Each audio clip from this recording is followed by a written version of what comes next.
uma dor causada por um tipo de amor que ainda não tinha acontecido por aqui.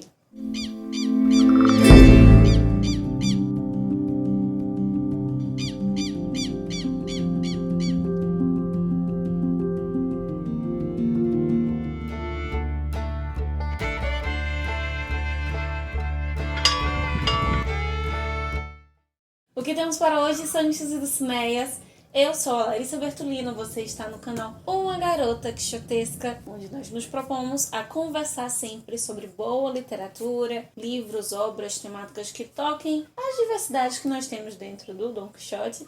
E uma delas é o Grande Sertão Veredas, por isso que agora, neste momento, você se encontra no episódio número 5 da nossa jornada de leitura conjunta do Grande Sertão Veredas, do Guimarães Rosa. Ou seja, hoje nós concluímos 50% das nossas metas dentro da jornada de leitura conjunta do Grande Sertão Veredas. E nesta semana nós lemos das páginas 185 a 228. Sempre lembrando que Grande Sertão Veredas não é dividido em capítulos, portanto, nós fizemos divisão pela quantidade de páginas e nós estamos usando a edição da Companhia das Letras. E se você quiser saber direitinho quais as páginas nós estaremos lendo a cada semana, além de dizer aqui ao final de cada vídeo, você pode também, em cada vídeo, ter a lista completa até o último dia, a última semana de leitura. Nessa semana, nós vimos com detalhes algumas coisas que já tinham sido descritas muito brevemente nos episódios passados, além de encontrar um dos episódios mais icônicos dessa obra, o julgamento do Zé Bebelo.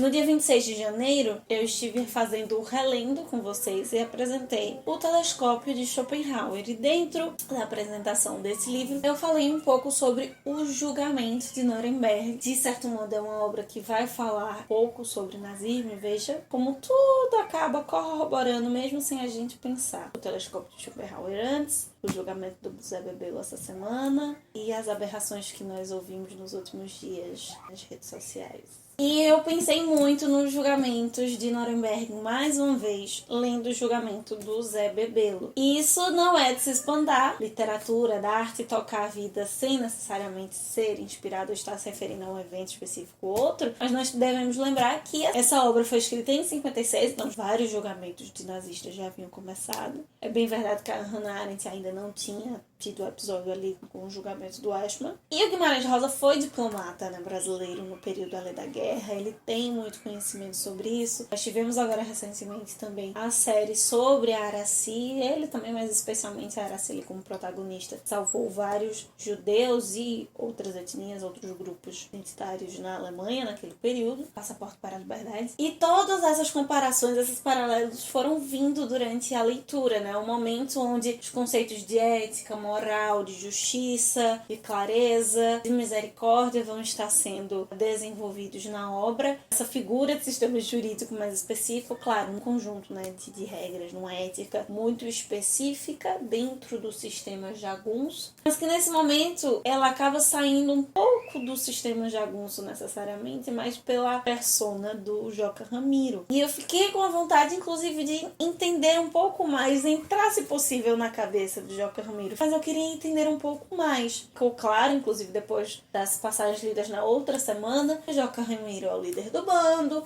que esse bando é dividido em subgrupos que vão, né, nem sempre estão juntos, é muita gente. Tem o Hermógenes, o Ricardão, o Sol Candelário, o João Goiá, o Titão Passos, que nesse momento ali da descrição é o chefe do bando, né, o subcabo, como o Riobaldo vai chamar, né, do bando que o Riobaldo e o Diadorim estão. E o Joca Ramiro vai juntar todos esses grupos para poder dar ao Zé Bebelo um julgamento digno, né, como o Zé Bebelo, parte do Zé Bebelo, essa vontade, um julgamento correto. Após ser capturado, uma das coisas interessantes para o desenvolvimento do julgamento é que, ao mesmo tempo que o Zé Bebelo ele pede o julgamento justo e que dentro dessa ética, dessa moral, dessa diplomacia, ele e o Joca Ramiro se compreendem muito bem, você tem dois extremos, barbárie e brutalidade, apresentados pelo Ricardão e o Hermógenes, mas também o sentimento de impotência, especialmente de culpa, do Riobaldo. O Zé Bebelo está ali porque ele intervém, ele escolhe para prender. Depois ele pensa que o Zé Bebelo podia ter morrido na batalha, porque agora capturado teria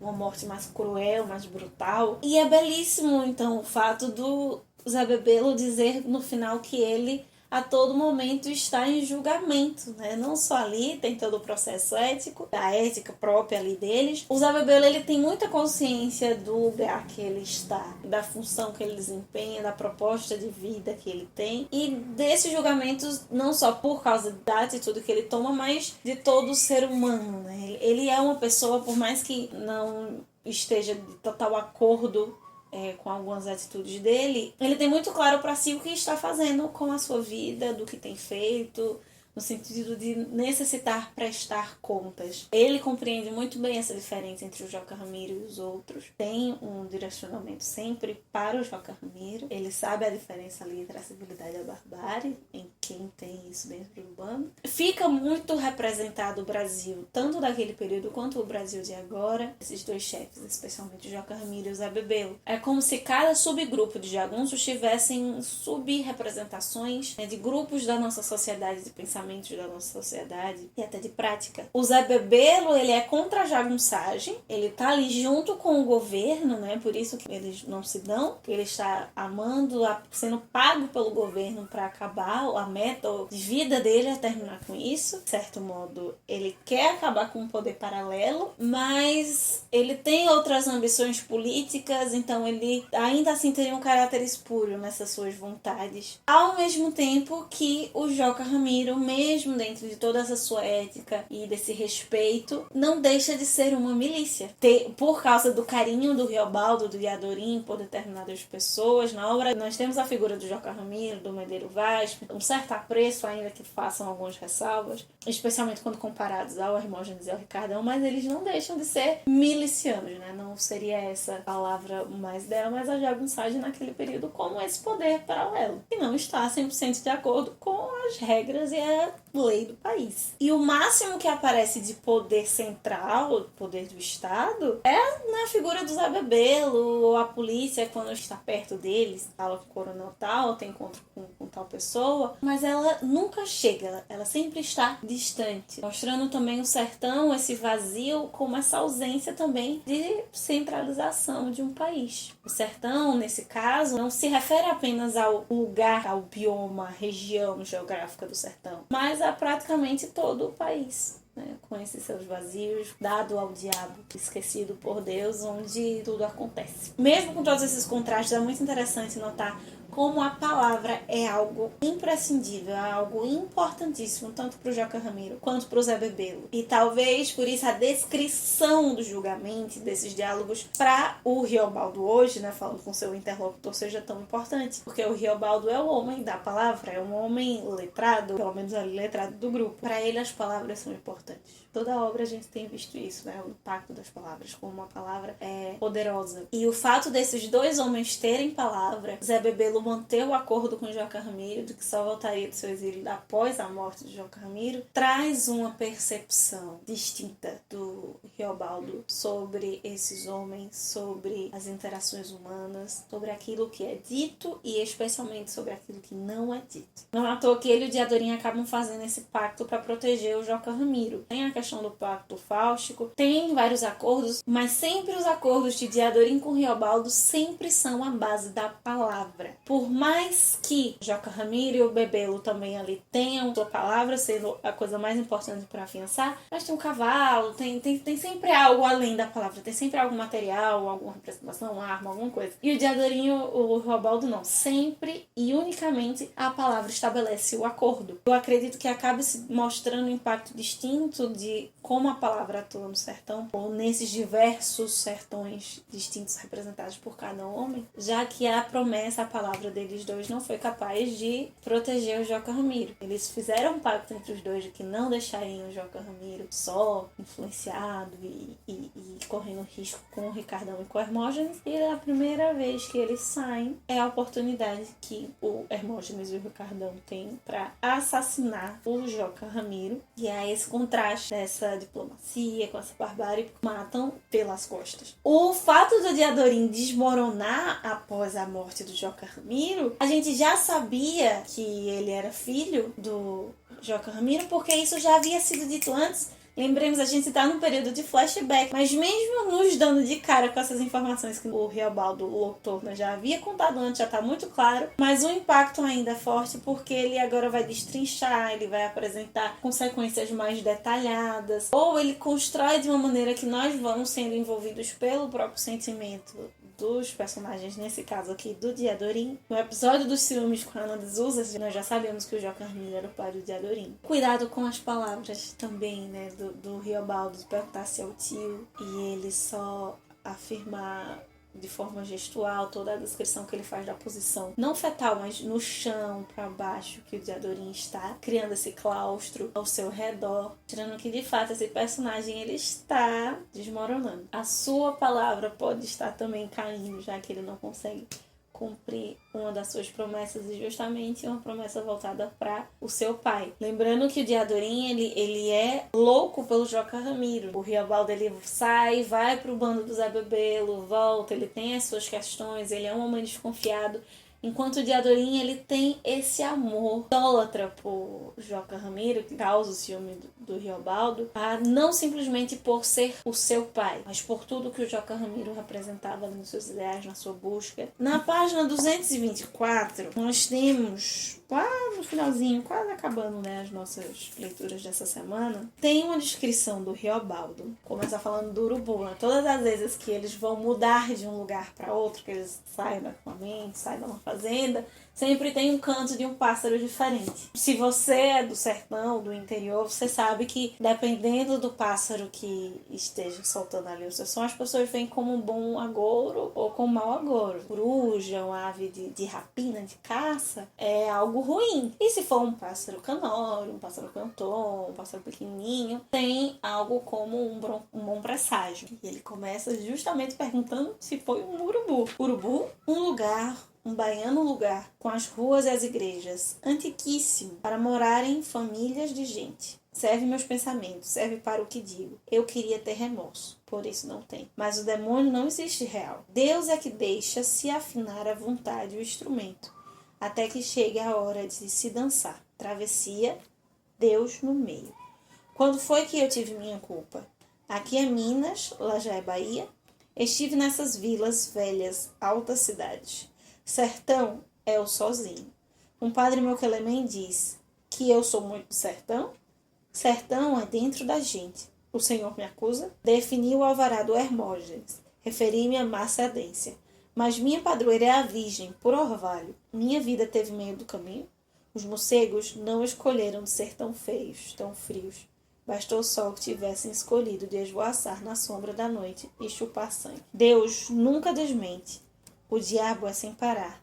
Saí, vim desses meus gerais. Voltei com Diadorim. Não voltei? Travessias. Diadorim, os seus rios verdes.